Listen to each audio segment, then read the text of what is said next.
you probably, nobody here would ever hear of them, but back in the day, there was a lot of rappers roaming around the west side, and we would occasionally bump into each other and battle in the park, in the Folly Park over on Laramie and North Avenue.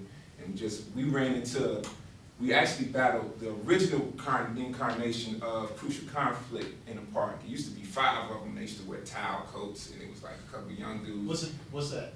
A towel coat? Yeah. It's a coat made out of towel materials, like terry cloth, but it has prints of cartoons on it.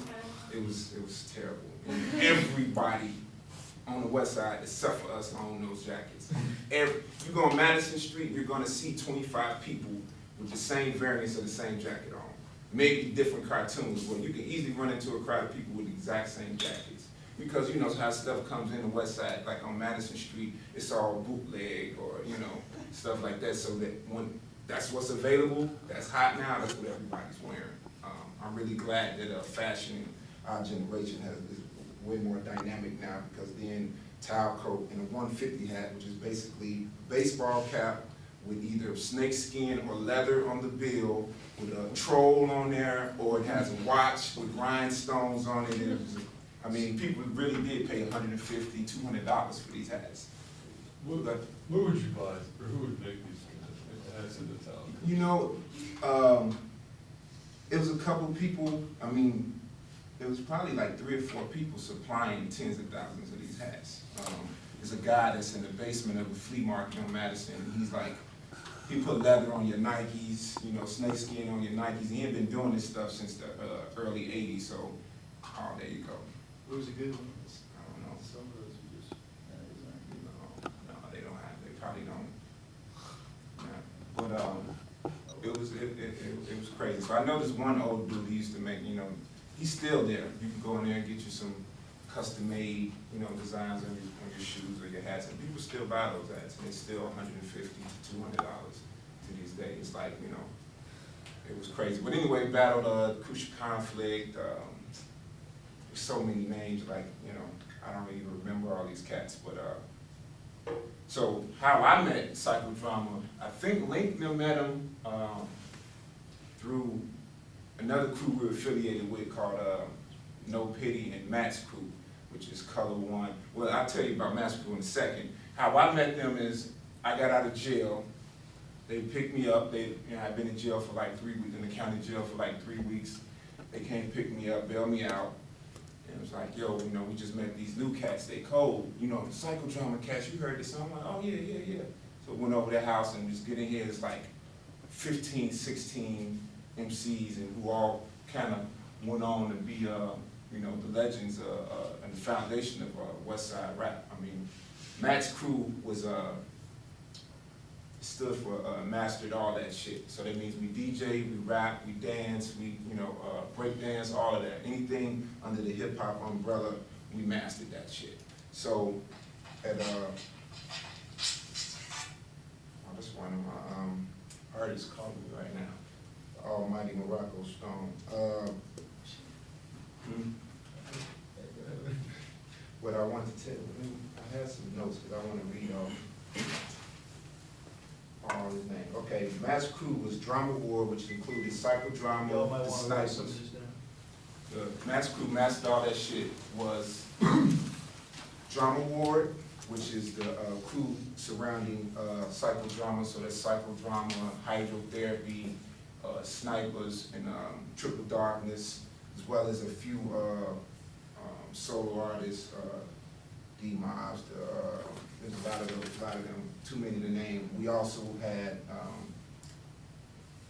Do or Die was a member of Matt's crew. Crucial Conflict was a member of Matt's crew. And our crew, Qualo with Twister, we was once in the crew with Twister, the Speed Not Mobsters, which was a collective in and of itself. Qualo, Twister, what's this guy named Cree, this old school rapper from the early '80s named Iceman, like he was like 42 running around with a bunch of 16-year-olds.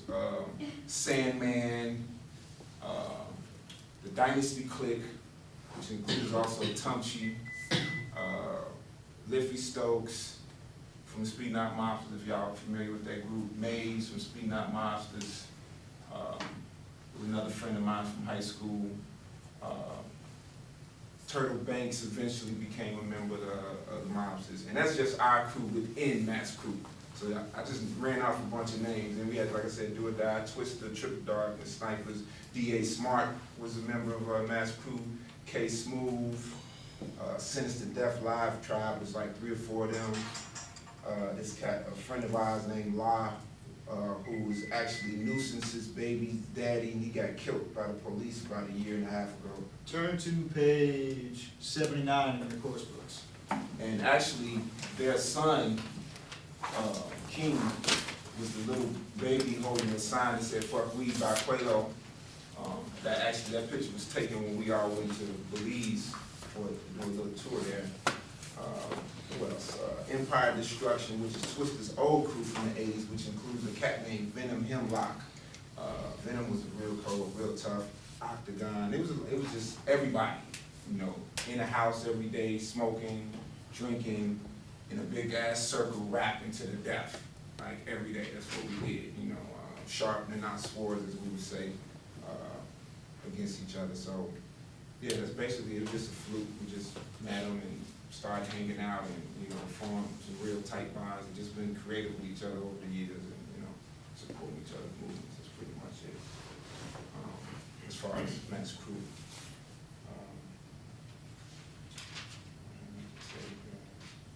I don't know, I like questions, like, you know, anything, or give me some prompting. When did the music start? Like, when did the recording process start? Well, for us, I mean, we were recording in high school. We went on a lot of adventures, man. We used to walk through some dangerous neighborhoods just to get to the studio and do like 1 or 2 songs. We were playing Crazy Money for, I mean, we just didn't know, you know, so we did it a few times. But a lot of missions, running from dogs, late night, you know. My mama didn't know what the hell I was doing. She didn't understand at all, so I had to miss studio dates because I had to babysit my little brother and sister. It was like crazy. But, go ahead. Or were you waiting for me to finish? No, you know what about, so we studied that Traxter did a lot of production for Do or Die, Right. Twister, and Cyclotron. We studied that No ID did a lot of production for Kanye West, Common, and all the Southsiders. And we know Wild Style, one of the members of Crucial Conflict, handled their production. Who handled y'all's production? We did. Primarily though, in the first initial years, it was the Master Link did all the beats, like on ASR 10. Most of our sound for years until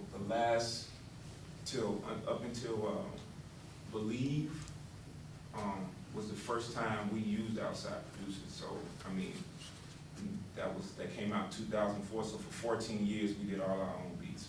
We never used anybody. You know, we never really had production from anybody, and our whole sound was shaped by Link's vision. Like, because I don't know if you guys are familiar with the ASR 10. It's basically a keyboard. It's a sampler. It has about 400 effects in it. So, you know, you have to play the drums on keys, and so the whole sound came from me. And then back then in the 90s, we was paranoid about having to pay for samples because they was charging, you know, it was all these things, people were getting sued. So what we did was we take, like, you know, a Sade record. We used to sample the hell out of Sade, but we didn't sample. We'd take like 1 second and then stretch it and run it through these crossfade loops and make it into an instrument. So we made all of our instruments because we spent a lot of money to buy the board, as we call it, like $2 grand, you know, with money from college, you know, their college extra money or whatever, and whatever we scraped up. So, but we really couldn't afford to buy, you know, effects units. We couldn't, you know, drum machines, nothing. We just had one piece of material, and we couldn't buy the disc that had all the sounds. You know, you get drums, real guitars. All of our instruments was fake and made up and snatched and stolen from all over the place, but whipped into a sound that would be unrecognizable to the original artist. And we made those, like, you know, a violin from somebody's track might end up being a guitar on one of our tracks, or some horns might come. It was weird. It was just a hodgepodge of sound. So we had a real dark sound. You know, I guess we were just in a dark place.